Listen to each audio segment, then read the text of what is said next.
The old church stood on a hill overlooking the town. Its stone facade, weathered and worn, hinted at centuries of stories. For the Harper family, it promised a new beginning. Kate, the pragmatic mother, saw its potential.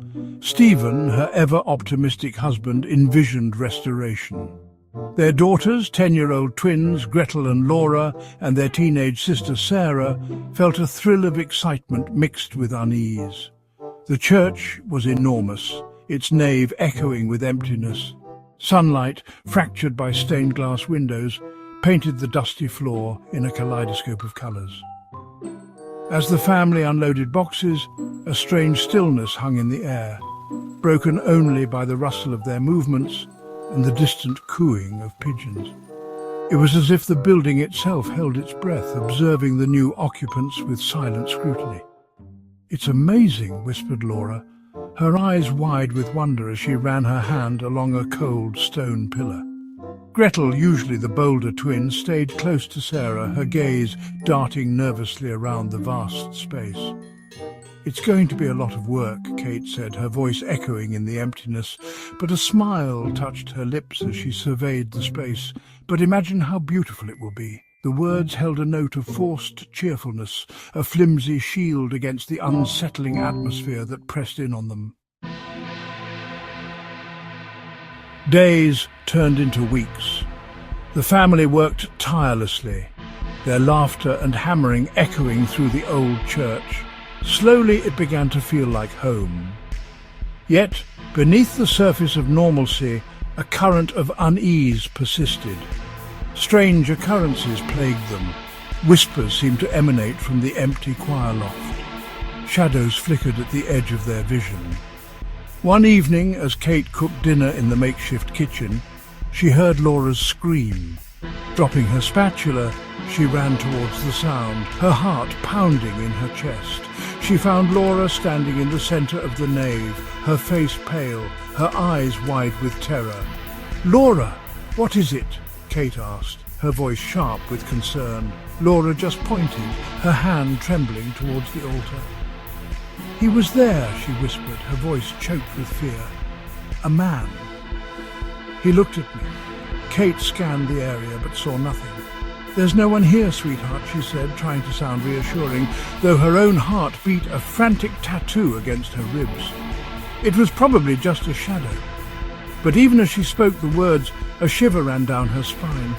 The air in the church felt suddenly colder, as if an unseen presence had entered the room.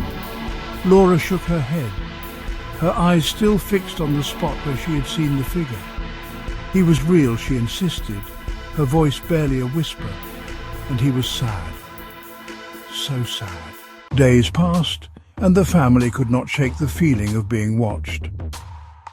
Determined to uncover the truth, Kate decided to dig into the church's history. She spent hours in the town library, poring over old records and dusty manuscripts. Her search led her to a forgotten journal written by a priest who had served at the church over a century ago. The entries were filled with tales of strange occurrences and unexplained phenomena. One entry, dated March 15th, 1903, caught her eye. It spoke of a tragic event, the sudden death of a young girl named Lauren who had been a regular visitor to the church. The priest described how her spirit, filled with sorrow and unrest, seemed to linger in the church long after her passing. Determined to find answers, Kate shared her discovery with the family.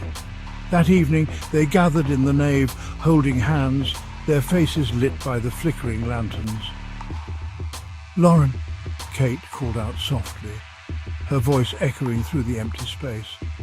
"If you are here, we wish to help you find peace." For a moment, there was only silence. Then a soft whisper filled the air, so faint it was almost imperceptible. The temperature dropped, and a cold breeze swept through the nave, rustling the pages of the open journal. The family stood still, their breaths visible in the chilled air, as the whisper grew louder, forming words that sent shivers down their spines.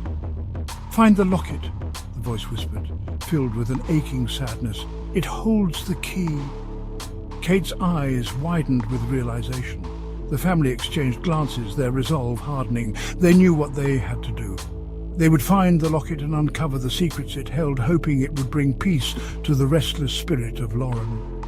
Little did they know, this quest would lead them deeper into the church's dark history, unraveling mysteries that had been buried for over a century. The incidents escalated. Objects moved inexplicably. Footsteps echoed in the dead of night. One morning, Sarah found a name etched into the mirror in her room. Lauren, written in a delicate, spidery script. Fear became a constant companion, lurking in the shadows of the old church.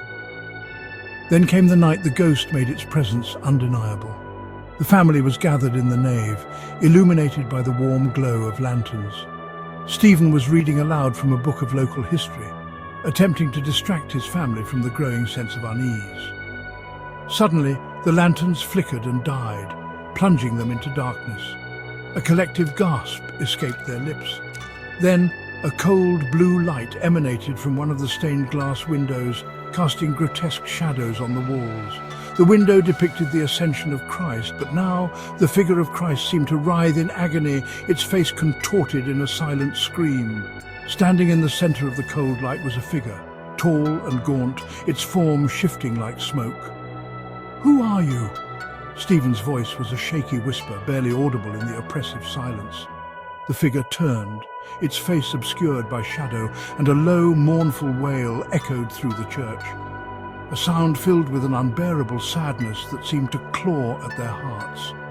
Suddenly, the figure lunged forward, its form becoming solid and terrifying. "I'm Lauren," it hissed, its voice a chilling whisper that cut through the air. The family screamed as the ghost's cold, spectral hands reached out, sending a violent shiver through the room. "Is your church haunted? Please like and subscribe. I'll be forever grateful."